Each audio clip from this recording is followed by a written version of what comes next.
That was 10 years ago. I was cycling home in my car, but the car refused to face the front. The car was moving sideways. Reached home, but I found actually there was no problem with the car. It was me who was sitting on the door and trying to steer the car from the sides. The second one was when I had some guests. My mother-in-law and my mother had come visiting. And I could dash from my place of work, take two very fast, and go home, so that they don't discover that I actually doing that much.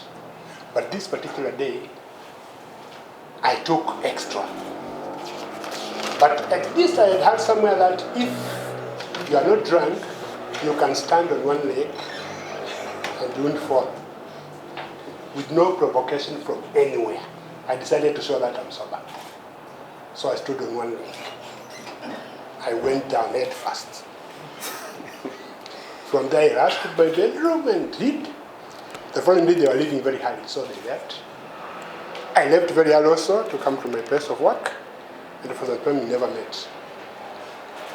Okay, the last other escapade I can remember with alcoholism is when Dungu gave me a slap. We were in a bar, and I decided to show you that I'm not a joke. So I released a flying kick, the way I see them in the movies.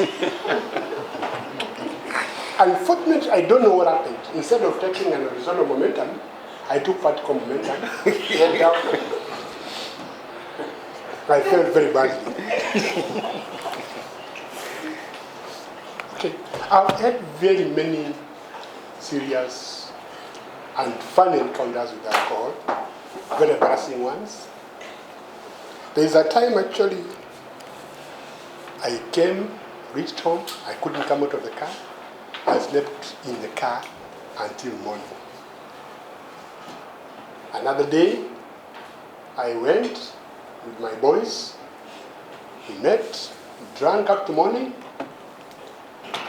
I came home and I found my people going to church in the morning, preparing to go to church. The kids were there. Daddy, umetoka wapi? What time did you wake up? That is the day I felt so embarrassed, and I felt I'd gone to the bottom. There was nowhere below. There was nothing below to go to. Fellow Toastmasters, Mr. Toastmaster, fellow Toastmasters, and guests. My struggle with alcoholism has not been easy. It has been tough, but there are a lot of lessons all of us can learn from there. Because I'm alive today because of the love that my family showed. I drank, I could drink and drink and drink. I had confluenced it so well from my place of work, nobody could notice, but at home they were suffering. I was also suffering bad health, ill health, because I had ulcers, I had acidity, I had all manner of problems. I was hospitalized several times because of blood clots, and I had been told to stop alcohol, taking alcohol, but it was tough. It was proving almost impossible to stop until that day, on that Sunday, when I decided enough is enough. After deciding enough is enough, I did not stop taking alcohol. I remember one day, my wife, and with compassion and love, decided to hide all the shoes in the house so that I don't go out. No shoes, no slippers.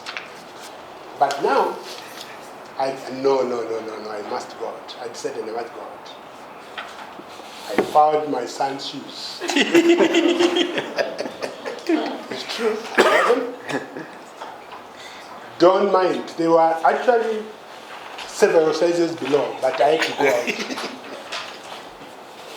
I tiptoed to the gate. I found a vendor, a second-hand seller of shoes. I bought some shoes, and I was good to go. I went, I took my alcohol. That night, when I came back, I expected a lot of fireworks. But my wife told me, just sit down, served food, prayed for me, and told me, I'm sure this is not my bed. One day, just one day, I'll claim you back. I'll reclaim you. I'll get you back from alcoholism. I'm happy to tell you that it happened. And it was out of my feeling that whatever is happening today is not my liking. Alcoholism is very frustrating, I can tell you, because what happens is, you know something is wrong. You are a reasonable person, you are educated, you are intelligent. Something is, but you still go ahead and do it. That is the most frustrating feeling you can ever have as a human being. Today, I'm free from alcohol. I've also taken 6 years now without smoking. I smoked for almost 30 years. 6 years now I've not smoked. And all of you gathered here tonight, I want to tell you, no alcoholic wants to be one. No alcoholic does not want to stop. No alcoholic just decides, I'm going to be alcoholic. Alcoholics require love, compassion. If you're alcoholic, you know somebody is alcoholic, a relative or a friend, please reach out. They need you. Thank you. Just like us.